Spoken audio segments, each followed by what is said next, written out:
tonight, hosting our very first elementary school open forum. We hope that you will find tonight's presentation and question time informative and helpful as you navigate online learning this fall. I'm going to take a quick moment to introduce myself. I am Mary Johnson, and I'm the principal at Mountain View. And I'm Alex Brown-Smith. I'm the assistant principal at Mountain View Elementary. Hi there, I'm Hannah Hoff. I'm the principal at Bordeaux. Hello, I'm Paula Kennedy, and I'm the assistant principal at Bordeaux. And I'm Amber Chargas, and I'm the principal at Evergreen. Ron Goodell, and I'm the dean of students at Evergreen Elementary. All right, so I get to go first. First of all, I want to just share with you that obviously the goal of this open forum is to answer your questions, to give you information, but then also to answer your specific questions. We'll put up some information at the end so that you can contact us individually if your questions do not get answered. But if you have questions while we're presenting information, go ahead and put those in the chat bar and we will address those at the end. So I'm going to start by telling you a little bit about the K-12 curriculum. So the K-12 WAVA, W-A-V-A curriculum is what we've adopted as a district for our online curriculum. So this is going to look pretty different from what things looked like last spring.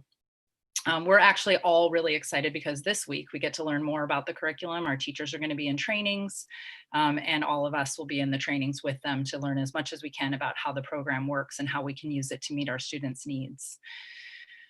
What we do know is that there are 4 core areas. So we'll be focusing on ELA, ELA is English Language Arts, which is reading and writing, math, science, and social studies. We will also be providing some PE lessons. And then lastly, we will continue to focus on building relationships and building community. You're probably wondering mostly what your schedule is going to look like, what your child's schedule is going to look like, and whether or not there'll be some flexibility for you to decide when and how you do some of these lessons with your students. So I'm going to tell you a little bit about that. We're going to show you a graphic that hopefully will help you to imagine what a typical day could look like. It could start with a class meeting with your child's teacher. And then you would have 4 academic blocks, possibly one for each of the academic areas, depending on what we're working on that day. You'd have a break for movement and or a snack, maybe if that's something that your student needs at home. Between the first 2 blocks, you'll have a 30-minute lunch built in, and then another break probably between the second 2 blocks for a little longer break, closer to an hour, for some movement, for some differentiation, meaning time to meet individual student needs, again for another snack, and then also that's a good opportunity to take advantage of some of the PE lessons that will be available. So each one of those academic blocks is approximately an hour long, and it's a combined, there will be combined instruction from teachers and work time on those. Some of that will be screen time, but again, some of it will be time off screen to read, do paper pencil work, and or complete projects. And it might even be group time with other students for the older kiddos, which would be on screen, but it would be interactive. So again, this is just a real basic schedule. It doesn't have times built in yet because we are still learning. We're going to be coming out with that by the end of this week. Each school will develop a master schedule. All 3 schools will have some similarities in terms of the blocks and what happens during each block, but also the schedules will really be tailored to fit the unique needs of the school community. At the school, we're going to make decisions about the schedule based on both the K-12 curriculum and materials, and also combined with what we know is best about student learning. And then last, we're going to take into consideration what resources are available in terms of people and support that we have available during any given time. So we want to make sure that we have enough teachers available to meet all of our students' needs. So again, in the training this week, we're going to get more information to guide our decisions. So I talked a little bit about flexibility, what your options might be for flexibility. Mr. Brown-Smith, if you would put that graphic back on the screen one more time. I'm just going to talk a little bit more about that. Thank you so much. I know it seems like I should be done, but so for each one of those 4 blocks, and then obviously for your breaks and your lunch, you can decide when you want to build that into your day. But each block, that instruction that's included in the block, that can be watched anytime. All of the instruction will be recorded. The work time can be scheduled anytime. You want to have those 2 things connected to one another, because the lesson obviously will be connected to the work. But you can do that block at any time during your day that it works for you. The key difference also, if you do things at a different time than when we're doing them in our master schedule, just keep in mind that if you do them with us, there's more opportunity for interaction with teachers and other students. If you do them on your own schedule, you wouldn't necessarily be in real time with your student's teacher, but you would still have access to your student's teacher at other times in the day. All right. There was something else I was going to say about that, but it slipped my mind. Maybe one of my colleagues can jump in if they think of something. So a couple of other things. One is that if you have kinder students, first grade students, or second grade students, materials will be sent to your home from the K-12 WAVA company. They'll come in a box. They will be materials that will be needed to be used over a period of time. So you'll want to be really careful about, where you store those materials and how you bring them out, because they might be kind of exciting. Our third and fourth grade students will be digital only in the K-12 program. However, we do realize that they may need some supplies at home in order to facilitate their learning along with that. And we are working, each individual building is working together to figure out what kind of supplies we need. We don't want you to run out necessarily and buy the supplies that are on the lists just yet, because we don't know exactly what we're going to need to go along with the program yet, but we'll let you know. We can also possibly provide some of those. So last but not least, as far as supports and intervention go, we know that some of our students struggle and will need more support. And we are working on a plan right now to support different groups of students and their different needs. We'll be coming out with that plan soon. Please know that we will not leave anyone behind. And our special education students will continue to receive their services based on their IEPs. Our special ed teachers are working right now to set up meetings to review services and determine how those services will be provided while we are online only. And with that, thanks for listening. Remember, put those questions in the chat. I'm going to turn it over to Mrs. Targis to talk to us about social emotional learning. Awesome. Thank you, Mrs. Hoff, for sharing about the K-12 program and how it's going to look. I know that the parents that have been reaching out to me are really concerned about the flexibility of schedules, so I really appreciate you addressing that.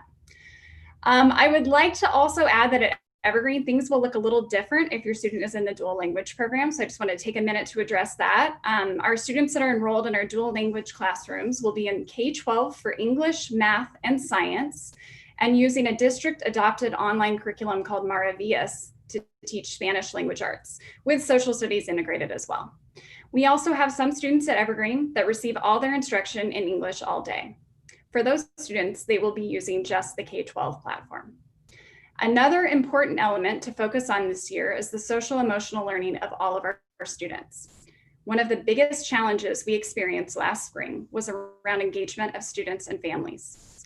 All 3 elementary schools are using the recommendations from the Social Emotional Learning Committee, the work of our counselors have done over the past summer, and the MTSS structures to identify and apply strategies to increase engagement for all students.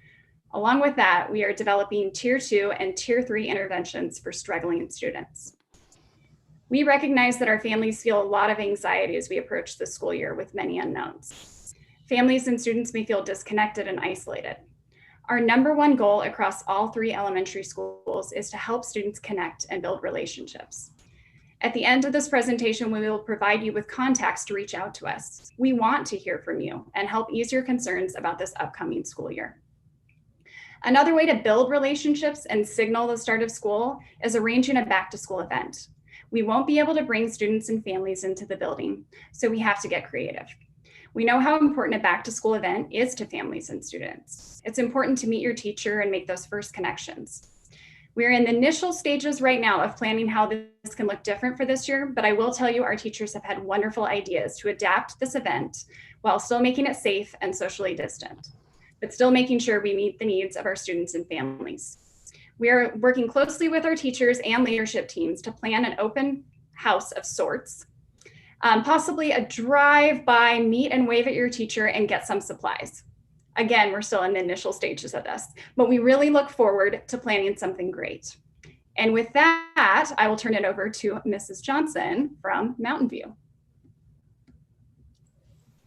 All right. Thank you, Mrs. Targus, for sharing with us tonight. I would like to take this opportunity to share with you some important information regarding our reopening of school plans. We are starting on stage A of our district plan. Stage A is 100% online. We're going to be keeping an eye on how the virus is progressing here in Mason County, and we'll be reevaluating every 2 weeks. Once the Department of Health has determined that Mason County is no longer at the highest level for COVID cases, and we can get our daily averages to drop significantly, we would begin planning on the possible move from stage A to stage B. In stage B, we would return to school in a hybrid model, a face-to-face model that would look 2 days in person and 3 days of remote learning. If we move to the hybrid model, we will stay using the K-12 platform. As Mrs. Hoff said earlier, our elementary schools have their K-12 training tomorrow and Thursday of this week. Once we have had this training, we anticipate we will be better informed to be able to share supplies you may need or how work might be done. Please know that we are working within our building budgets to secure school supplies for families who may need assistance. Registration is still open for this school year. You can register online or print the required paperwork from the Shelton School District website. If you register using paper, you need to schedule a time to bring your paperwork in. And you can do this by contacting your school's front office. Please remember that our buildings will remain closed to visitors now and during the beginning part of the school year. You must have an appointment in order to come to the front door. Our technology department has been working really hard. They are currently arranging 2 days next week where they will be available to check out Chromebooks for all new students. And this would include all of our new incoming kindergarten students. Please continue to check back frequently, as well as the 3 elementary principals will send you guys out information about when those dates are, the times, and where those locations will be. The district is also in the process of purchasing some hotspots to assist families who have struggling internet. We also recently found out that OSPI, our Office of Superintendent of Public Instruction at the state level, is also working on a plan to help distribute some internet and/or hotspots to some of our low-income families. As we learn more, we will share this information with you as well. Very important, if you haven't already, please make sure that your Skyward Contact data is up to date. We need this information to be accurate so that our teachers can reach out to you and the K-12 program can get the K first and second grade materials mailed home to you at the right address. All right, so how do I find family access? If you go to our school district's website, there'll be a tab, it says families, and under that tab, there's a spot that says update your information. As well, that's the same place you can go to try to reset your password. If you do have any questions about Chromebooks, you can email our Chromebook email. It's chromebooks@sheltonschools.org. All right, we are going to share our building contact information, and we would now like to open this up to questions and answers. Thank you so much for being here tonight. All right, Mr. Brown-Smith, do we have any questions in our chat?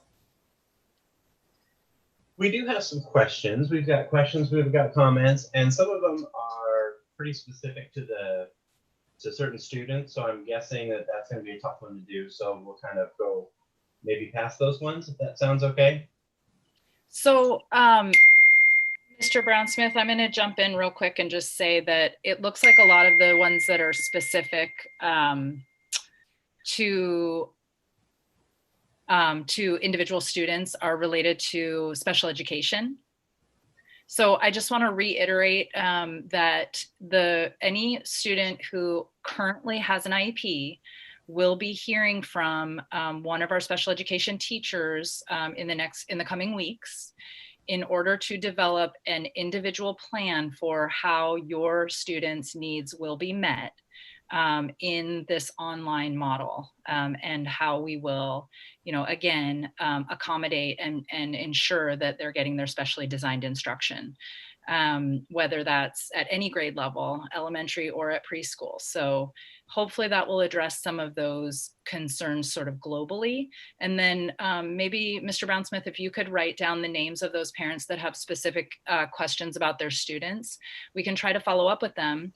But also parents, if you would email your principal, so you see the contacts on the page, or on the screen rather, if you would go ahead and just email those specific questions to your school principal, then we can address them individually. And we are excited to do that. We've had lots of people reaching out to us. We want to answer those questions. Okay, thank you. All right, are we ready? Ready. Okay, so the first one is, what is going to be available for single families who have no choice but to work during the day? Does this mean our children will be missing out on live interaction with teachers and students?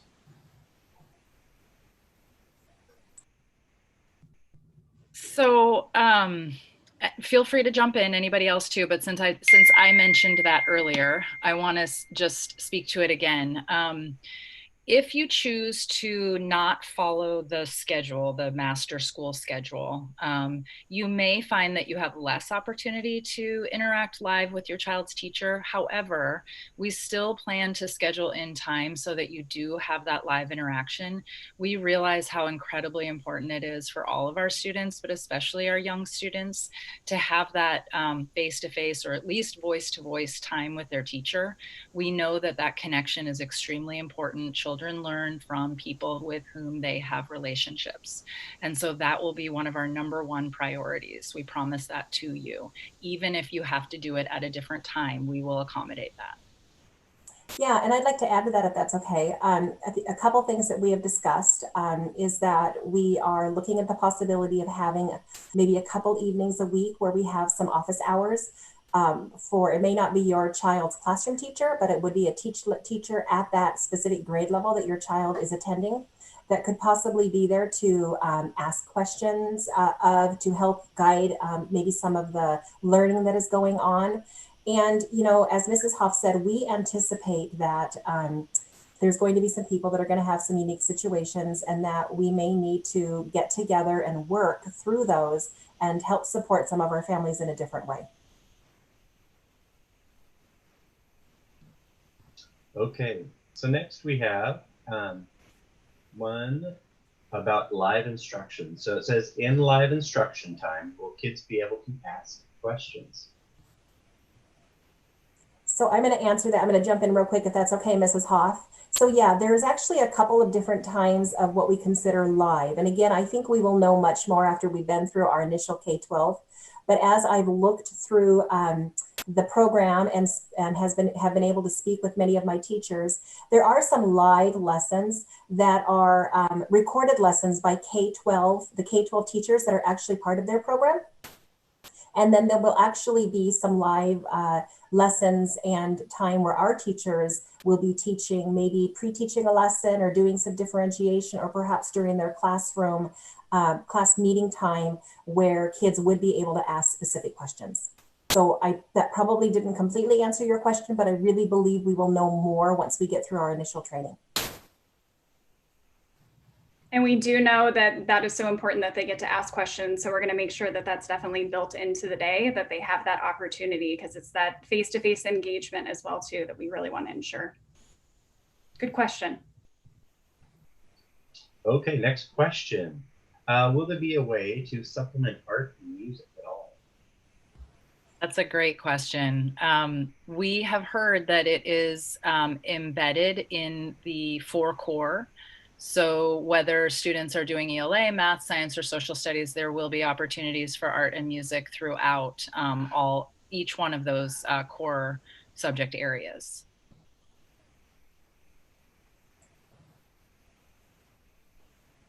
Okay, and then will kindergarten have any digital class time at all, or will it be within the sent supplies? As Mrs. Hava explained earlier, it will be a combination of both.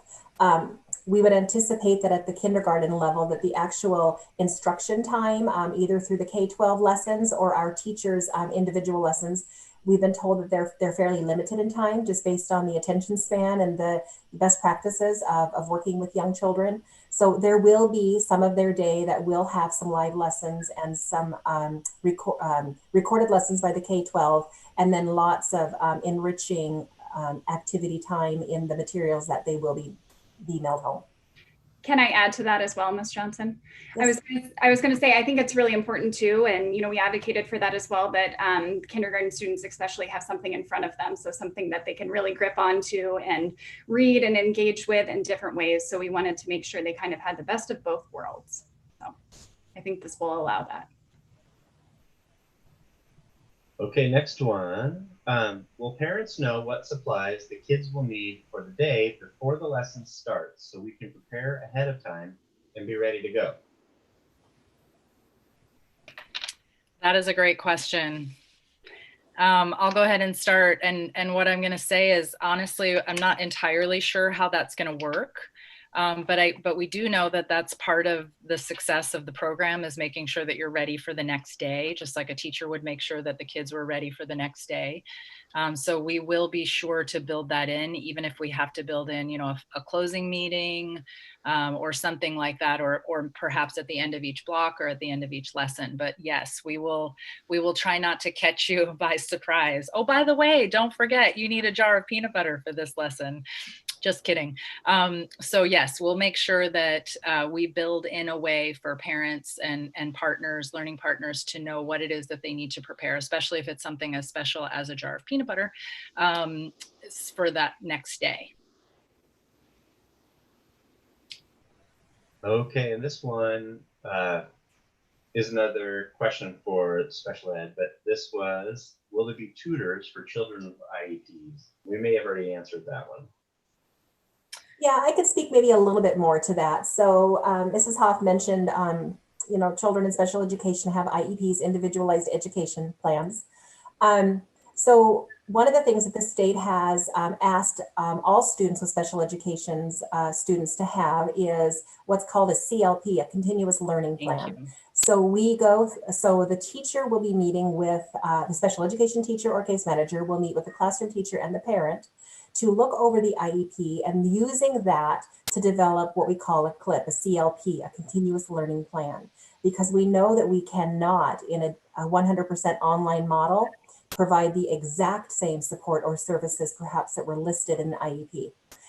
So together they will create a CLP, and that could look everything from getting their specially designed instruction in an integration or included model, so where the special education teacher or paraeducator is going into that actual live lesson and working with the kids and helping to support them, perhaps through breakout sessions.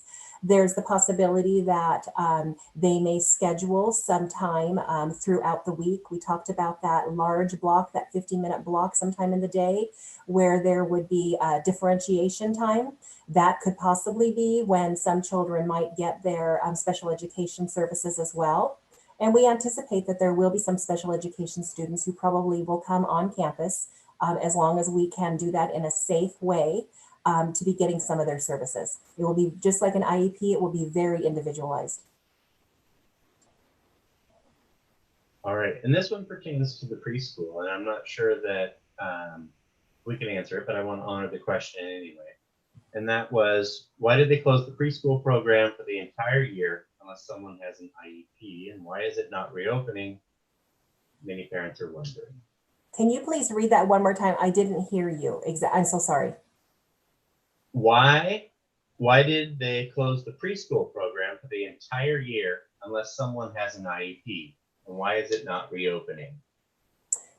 I'm really not sure if that question is talking per se about, so our preschool program, our early learning center has two different programs. It has the developmental preschool, which is for children who have special education, and we do our very best to make room for what we call role models. So occasionally we get some other children in just to provide some neurotypical role models. We also house our bilingual preschool, which is not a special education program. So both those programs continue to provide services last spring in a distance model, just like our kindergarten through 12th grade programs did. Preschool typically does not start on the very first day of school. Every year, there is a period of time where evaluations and IEPs are updated. But it is my expectation, just like we talked about special education, that students with IEPs in preschool will be receiving support and services, again, maybe not identical to their current IEP, but using that IEP to guide that continuous learning plan. Thank you, Mary. Thank you. Okay, next one. We have two kids, first and third grade, as well as other children at home. Will this instruction always need to be supervised? Well, that is a great question. Yeah. Do you want to take that one, Mary? Well, you might piggyback on me, but I was just going to say so much. It often depends on our children. I know personally, my two children are very different learning creatures. One would have just sucked this up and done it great, and the other one I would have been following along behind, making sure that he did what he needed to do. So would you like to answer that, Mrs. Hoff? Yeah, I totally agree with you. And what I just want to say also that, we're all starting this new journey together, and we're not entirely sure. We're hoping that students will be able to be independent for part of the time that they're working through this curriculum, because we know that that works best for families in general. What I will say is that no matter how we start, we will be checking in, our teachers will be checking in constantly to figure out what's working, what's not working, how we can make it better, how we can change what we're doing. Even if that's down to, changing schedules, changing the way we deliver the live lessons, we are ready to, be responsive to your needs and to learn as we go. So that's a huge part of what we're ready to do, basically. And I was also going to add, building in those breaks as well helps too with that supervision, is them up and moving around, because sitting down for that. So I think Mrs. Targus They're all working and trying to manage both. Oh no, did I freeze? Am I back? You're back. You're back. Okay. I was going to say, parents, we know you're working really hard. We know you're working full-time jobs and taking care of your students as well too. So these are all great questions, and we will be as flexible as we can. I think one important thing to consider and or remember is this is so new for all of us. And one thing I know about our children is that they really take their lessons from us. So they pick up on our emotions, they pick up on our feelings and our fear and our excitement.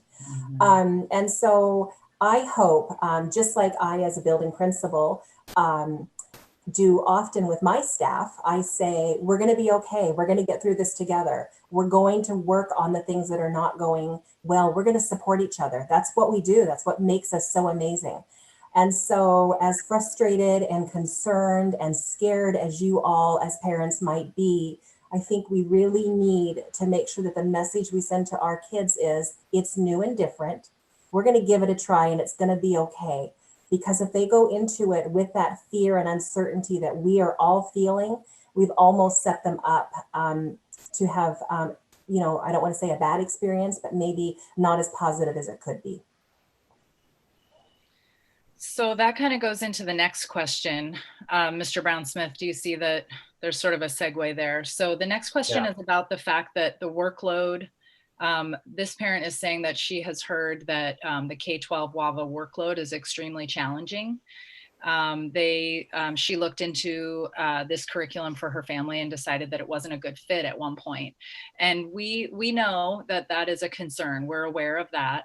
And like I said, just to kind of go back to what we were talking about, we are committed to making sure that this tool that we're using to teach fits the needs of our students. So it's just a tool, it's a curriculum, and we are going to tailor it. We are going to make sure that it fits the needs of our students so that they continue to make progress in this strange situation that we're in a way that works for you and for them. So yes, we understand that it could be, if you were to do it exactly the way that it's laid out, it can be very challenging. That may be more appropriate for some kids than for others, and we'll make sure to meet our needs and to meet your needs rather, as we move through. And I'm glad, I'd like to piggyback on that because I've had several conversations over the last couple of weeks with some parents. And again, I've had some experience with WABA and K-12 actually as an educator. And one of the things that excites me the most is that we do have this platform that will be, that has the pieces all there for us. But instead of a parent doing it at home 100% on their own, that is the most exciting part of having the school partner with them, is you aren't alone. We're hopefully going to be able to step in and help and do some of that teaching and working with our students and go through, and we're being told that we have some flexibility in the way the day is organized and the amount of assignments that we're pushing out. So we want this to be developmentally appropriate for our students' age and also just for our students and parents' workload ability. So that's a beauty, again, of partnering with us, is that we will have the opportunity to make some of those changes, both holistic as an entire building, but also on an individual basis with individual families. Ms. Johnson, thank you for bringing that up. I was just going to say, I think that's the beauty of this program, is just the flexibility to adjust.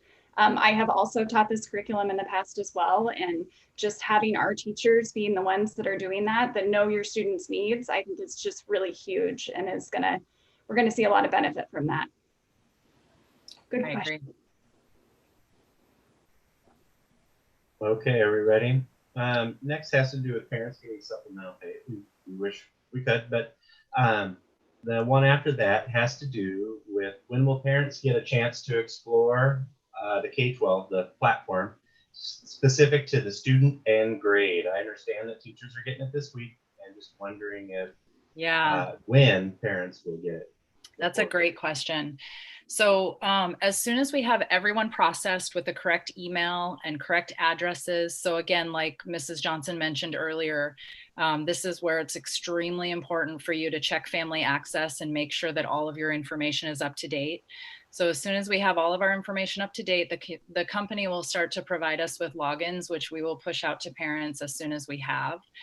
We understand that you are excited to get your hands on and start taking a look at it just as much as our teachers are, because you're partnering with our teachers in order to do this work. So we will honor that by giving you that information as soon as we have it. Can I speak real quick? One other quick thing that, again, we've been told and we've seen, we just maybe haven't seen it live, like we haven't been able to get in and touch it and feel it ourselves. But we have been told and seen that there's a really cool parent part of the program that really helps parents with some of the technology pieces, some of the ideas, some of the teaching strategies. If I remember right, I think it's called Engage, and it's part of the K-12 platform. Yeah. So right down to, I think there's even like support groups and community blogs and forums and stuff that you can do through there as well. So we're excited that there'll be that opportunity as well. I'm going to add on to that as well too, because I was just having this conversation with my leadership team today. I think teachers really want to help with this as well too. It's just partnering with parents, and whether that is setting up a Zoom meeting to walk you through and kind of go step by step, if that's what you need, that's what they're here to do. They're learning alongside you, but they're really excited to get that engagement with you and meet face to face as well too. So.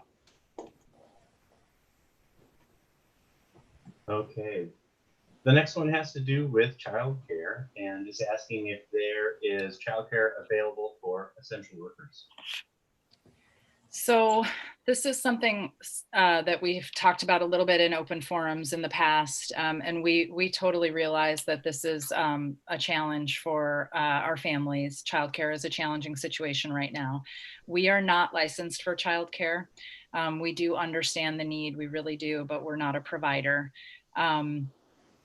we are happy, just like we provide resources, for all other types of needs that our families have. We will help with that in any way that we can, but we're not a licensed childcare provider. Mrs. Johnson, you looked like you wanted to add something. Well, I just wanted to add, because there was a little bit of confusion. Yeah. In the spring, when we first moved into this stay-at-home order that the governor put into place, he did make a proclamation about essential childcare for the essential workers. And so while that stay home was in place, we were able to partner with the hospital and provide some childcare for some of the essential workers, including there were some grocery store workers and some other people that were there. But we're no longer in that stay home phase. So therefore, like Mrs. Hoff said, we are not a licensed childcare facility. And my understanding is we can't be. We have very different rules and regulations. So I was going to say, I think that was also granted as like an emergency for last year too. It was just an immediate response. So that's the reason that it was provided last year and not carried over to this year. Okay, next is how will speech and OT be accomplished? Remote models are extremely difficult, if not impossible, to translate online. We could not agree more.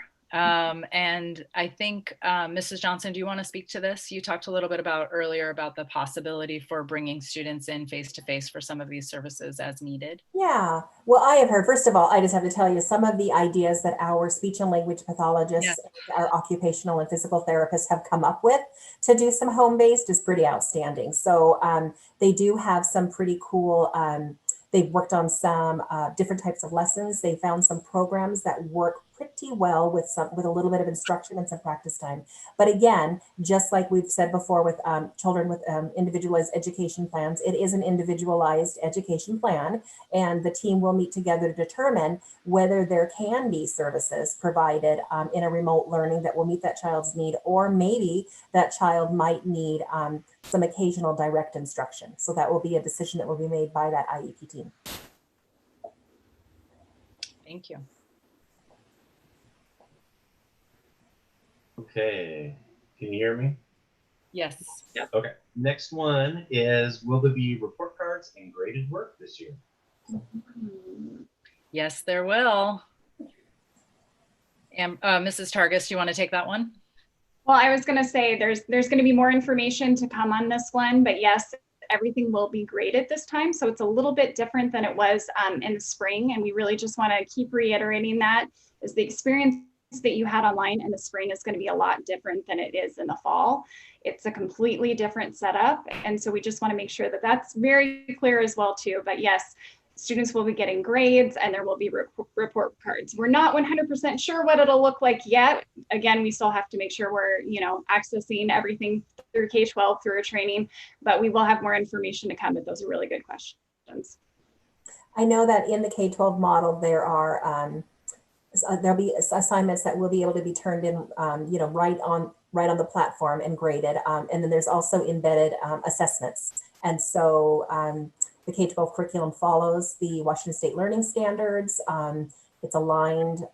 They've pulled out some of the essential standards. So we should be able to match a lot of the standards from our report cards with the content that's in the K-12. But we aren't exactly sure how that's going to look yet. Right.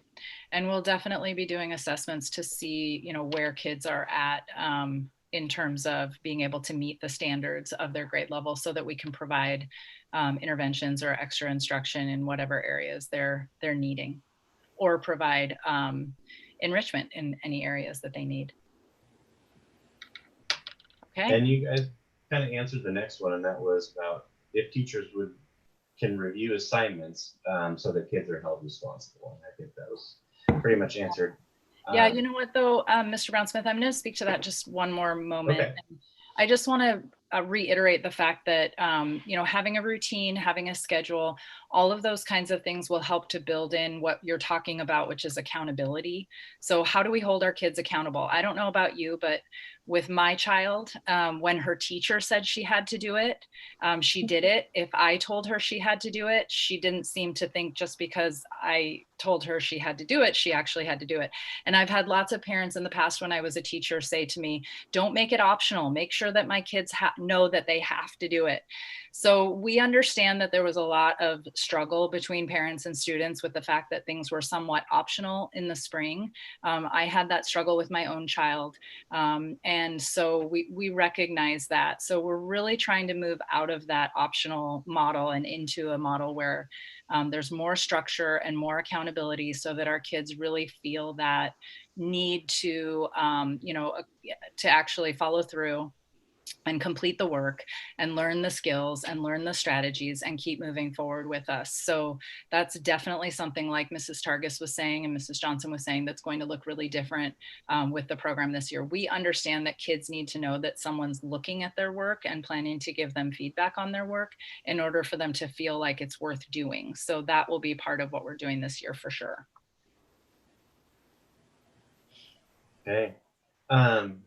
Next one, are there going to be additional social workers to set up to check on children who are not participating in schooling to make sure they are okay?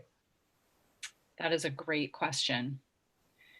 Well, I wish our school counselors were right here. Maybe we should have invited them. Yep. I will tell you that our school counselors, K-12, worked so hard over the summer, looking at best practices, looking at the National School Counselors Association recommendations, and definitely worked with, again, our social emotional learning committee's recommendations.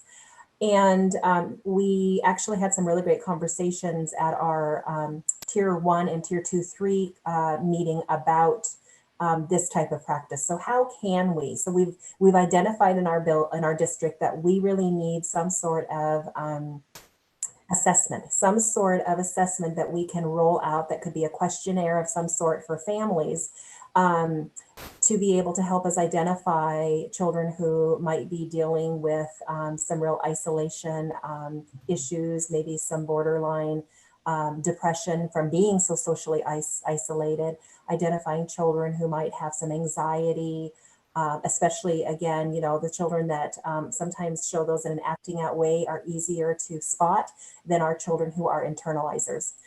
We know that is going to be there. So we are going to be working, our school counselors are putting together online format where you can contact them, reach out to them, share maybe some concerns or some things that you're having. One of the biggest recommendations that came out of the Social Emotional Learning Committee was the need to build community partnerships to help our kids. The school can't be the only one-stop shop on what to do to help our children. And so under the work of our executive director, Marianne Marshall, we've started that process of reaching out to local practitioners and agencies and building together a resource guide that is up to date. There's nothing more frustrating than finally getting some information to find that agency is no longer in service. So we want to be able to partner again with our parents, get services or support to families that need it in any area of need as quickly as possible. So whether that's done through the teacher, whether that's done through the administrators, our school counselors, we still will have some of our other counseling services in our building. So we definitely know that is something that we have to stay on top of and be able to help support our families and our students during this difficult time. I'm going to add to that a little bit too. You did a great job, Ms. Johnson. I was going to say, just talking with a couple of counselors, the work that they really did is very specific to each building. So each of our buildings has very different needs and very different barriers as well too. So they really looked at it. They all met together at the beginning and then worked together on the specific barriers in each school and how that looks different and ideas that they had to overcome it. So whether that was individual lessons, reaching out to certain groups of students that they know that didn't engage in the spring. And so really making sure that we kind of keep that in the forefront. Not that everything's going to be the same from the spring, but just really making sure that's guiding, because we're using our data from last year to kind of guide our decisions for this year as well too. So just wanted to add that. Yeah, and one more thing to add to that, we will be taking attendance. So last year in the spring, we sort of unofficially took attendance so that we could make sure that we were connecting with all of our families and we weren't missing anybody in any given week. But we will be taking much more formal attendance this year. So our assistant principals and our deans will be following up with families when students are not logging in, and we'll have some protocols in place to make sure that we're doing that quickly, so that we are, again, kind of keeping tabs on whether or not kids are engaged and whether or not they are logging into the program and doing the program with us. And that gives us a lot of information that we can use to follow up. Yeah, I actually was watching one of the forums earlier, I think it was last week, and really just reiterating that we're going to do whatever we can to figure out what barriers are getting in the way for students not to be engaging. So whether that's driving out to your house and checking up and see what's going on, or making any way we can to get contact with you, that's the work we're willing to do. Yep, for sure. All right. All right, and the next one is, will parents get weekly individual feedback on how the kids are doing? That's a great question. I imagine that they're going to get more than weekly feedback, that they'll get depending on how they engage, right? So if they're engaged in the live lessons, they'll get, feedback in real time during those lessons. But then also, I know that our teachers will put structures in place to actually provide more feedback than that, more sort of standard feedback, maybe some information about how kids are doing towards the standards that are being taught in each lesson. Anybody else want to tag on to that? Well, again, I think we'll know more after our K-12 training, but I suspect that it's possible that there will be some online grade book record keeping that the parent and the teacher would both have access to see how the child is progressing. Yep. I'm actually going to take this a little bit different of a direction too.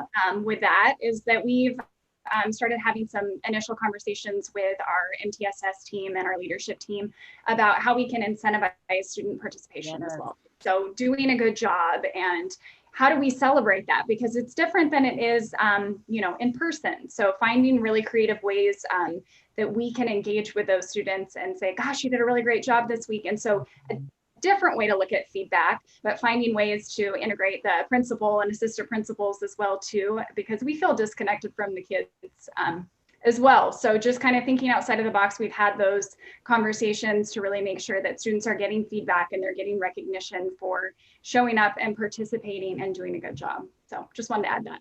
I'm glad you said that, Mrs. Targis, because that also kind of segues into the next question, which is about inappropriate behavior online and inappropriate behavior in Zoom meetings and in chats.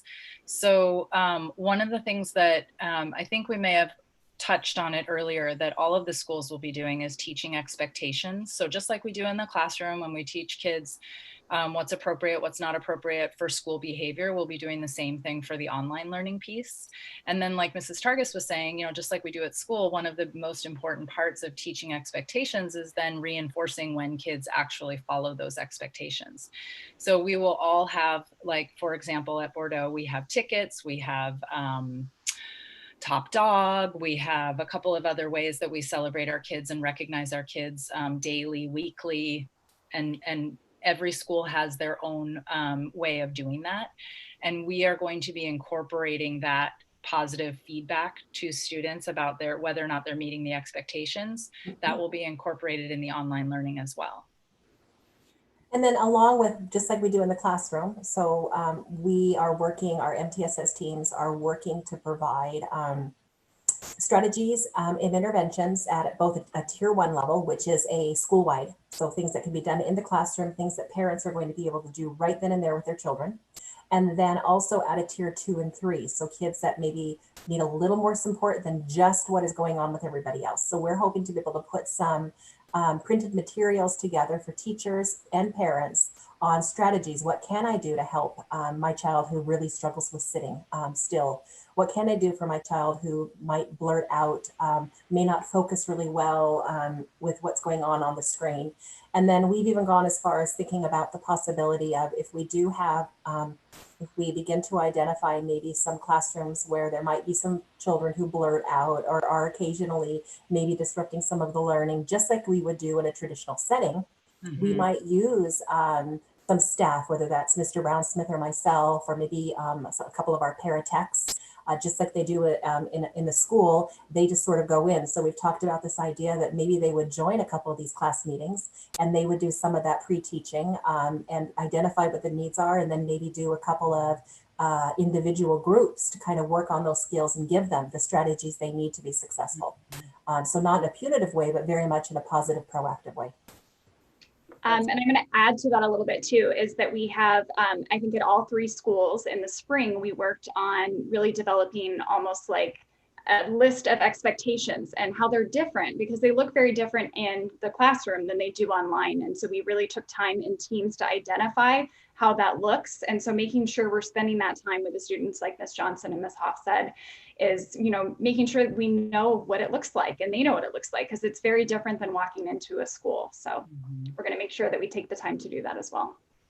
Also, I always say to parents when we're in school that if they know about something that's happening at home that's concerning with a student's behavior, whether it's their own student or some other student, please don't assume that we know. You know, we try to keep track of all of the things, obviously, that are happening with our students, but especially when they're not right in front of us.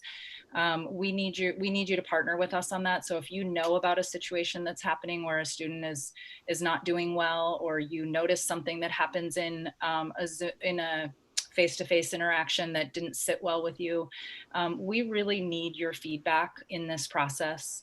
And that's why we've got that contact information up on the screen for you, is we really want you to reach out to us and tell us, you know, how things are working, what's going well, what's not going well, whether it's about individual kids or about the program itself. The more feedback we get from you, the better we will be able to adjust and improve. So please share that with us. Okay, I think the next one is more specific, so I wrote that down. The other one I think was answered. There was one about Skyward and whether or not there's paperwork that they need to log in.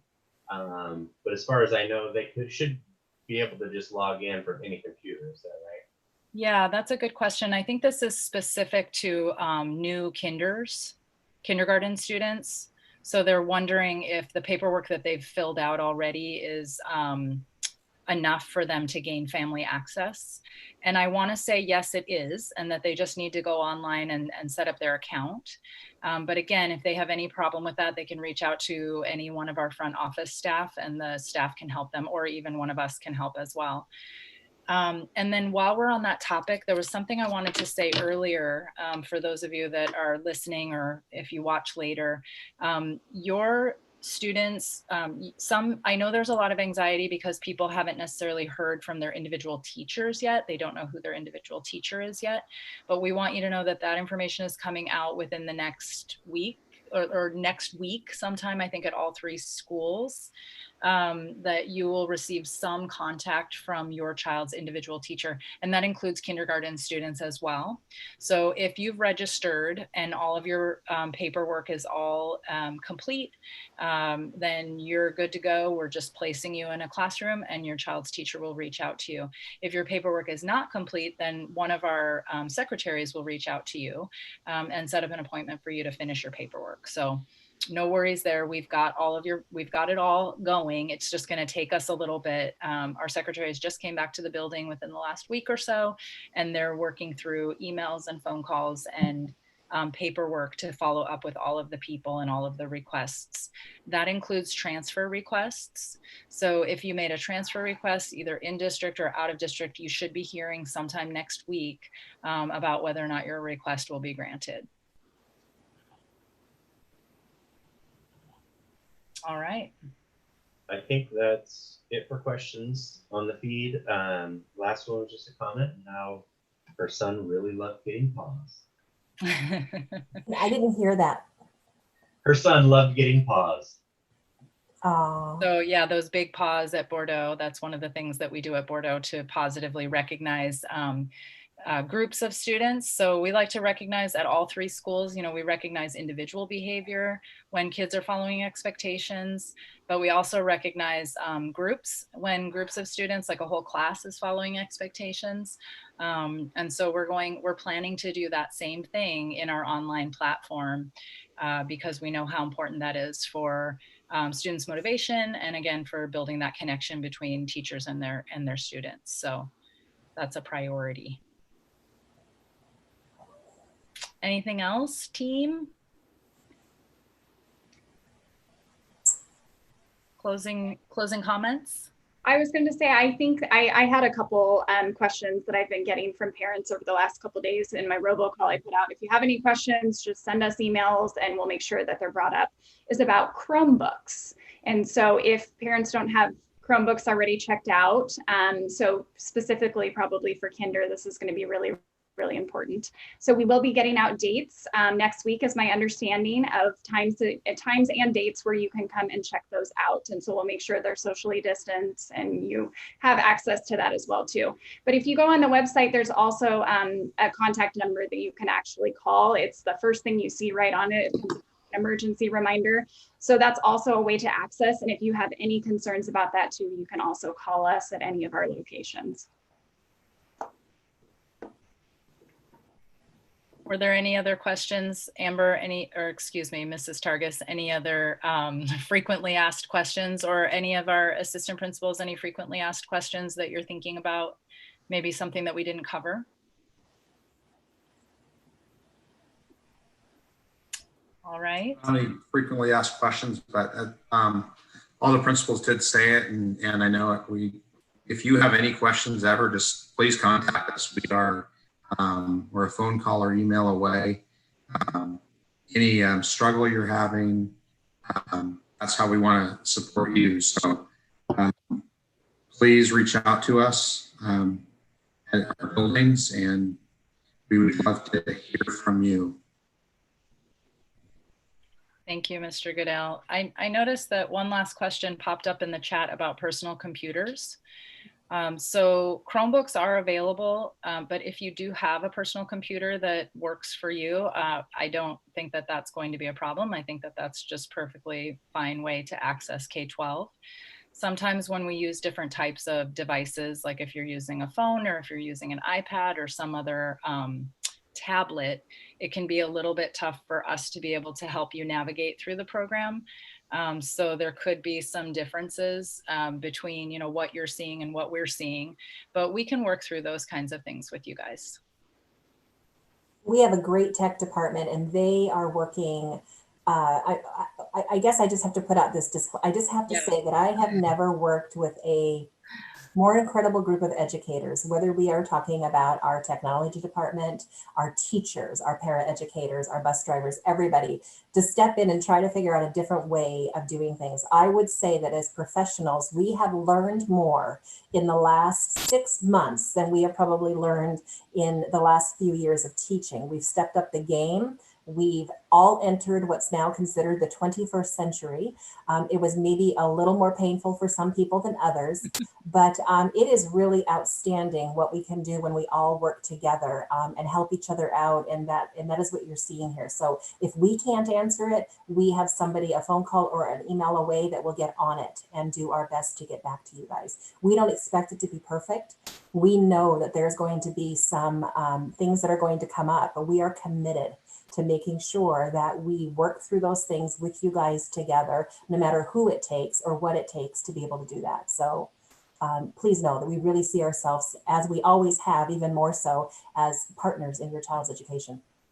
Absolutely. And along with that, Mrs. Johnson, and what Mr. Goodale said as well, I just want to remind you that, you know, there was a comment made earlier in the chat, and it was a really important comment about the workload being being significant and the work being hard. We really need, we will be able to do, I'm just going to say it one more time, we will be able to do a better job the more feedback we have from you about how the program is working for your students. We can tailor things for you, we can provide extra support, we can do all of those things, but we need to know, you know, how things are looking from your end with your kiddos in order to do that. So please give us lots of feedback. Our teachers will be able to do a better job if they know what things are, how things are going on your end.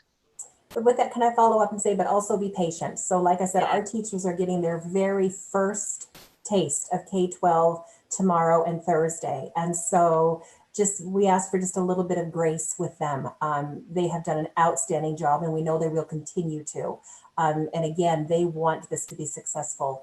And they're grieving this new format like many of you are as well. So just a little bit of grace these first couple of weeks as we roll this out and kind of just try to figure it out how, you know, what it really means for all of us.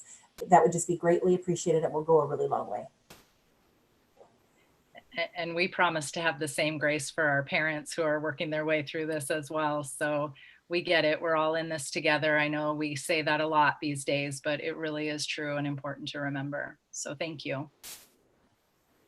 So it is that time, everybody. So I think this is concluding our first elementary forum, and stay tuned because I know we're going to have updates and we will do more of these because we want to engage and let you ask questions and brainstorm and bring ideas towards us as well too. So everybody have a wonderful night. Thank you. Thank you guys. Thank you, everybody. Bye.